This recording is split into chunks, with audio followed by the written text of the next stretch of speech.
I had done I would call it kind of like a workshop, exploratory production of Much Ado About Nothing at Princeton University at the McCarter Theater. And it was a wonderful chance to kind of explore some of the themes of the play. Basically, these soldiers coming in, these young women waiting for the soldiers to arrive, and the kind of clash that arrived at that. And I feel like here in Oregon, I'm so interested in exploring the dynamics between like the older couple, Beatrice and Benedict, versus Claudio and Hero.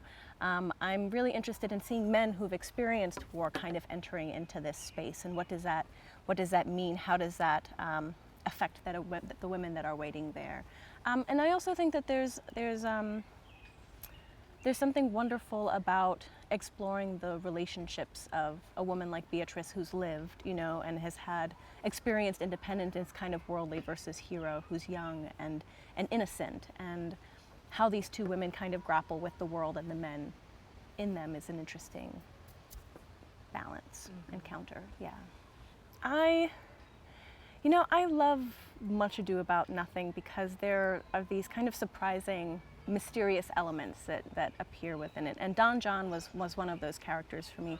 If you kind of look at the text, you're not quite sure why Don John is so angry, and then you dig a little bit deeper and you realize, okay, Don John is considered a bastard, right? So is to some extent disenfranchised, right? Don John is an outsider to the military world. He's an outsider to like this court, this kind of privileged lifestyle that, say, Leonardo and his daughters and his niece Beatrice live in.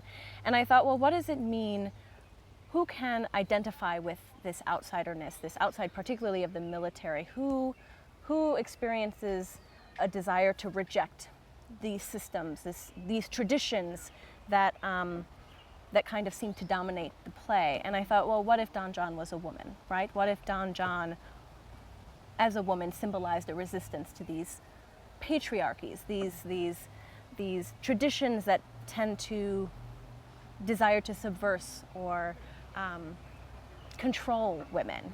What if that was part of Don John's MO in desiring to basically change the world? What if that's where Don John's rage came from? And that was really exciting to me. I mean, the beauty of Shakespeare's plays, all of them really, is that you can put them almost anywhere. You know what I mean? It's the nature of the work that they're so strong they can withstand almost any place, any time. But there was something about setting it now that was really important to me. There was something about looking at it through a contemporary lens that felt right. There's something also about the play's prose. It's in some ways it's kind of domestic almost, you know what I mean? Like these soldiers have come to a house party to some extent. It's a welcome home party, and we're watching these interactions that feel modern, Sometimes when we start the play, sometimes I think it's easy to forget that they've come from a war. And in my production, I'm really interested in capturing the fact that they've just returned from kind of an extreme violence, right? They've just come back, and we don't see them 2 weeks after. We're seeing them immediately after entering from war, and that, I don't think that kind of experience leaves the body easily, So what happens when you've just literally been dominating, fighting, physically, aggressively holding people down, repressing them or stopping them, and you enter into kind of a peaceful landscape?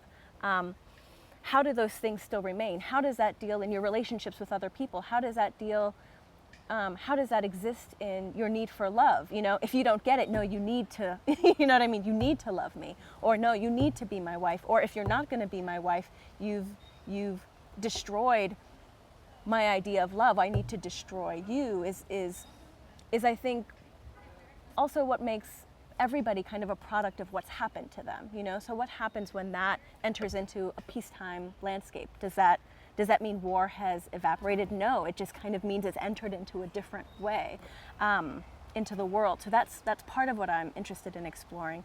And I guess the thing that I'm also, for me, the crux, the kind of turning point in the play is when Claudio and Hero get married, and it doesn't turn out well. I mean, Shakespeare took this from various short stories, and in one short story of this version of the Claudio Hero plot, Claudio just leaves, But in this version, and this is really purposeful and I think something I'm interested in exploring, Claudio sets up the stage. You know, he literally invites everyone to the wedding to dismantle Hero's existence, to basically crush her in the way that he's been crushed.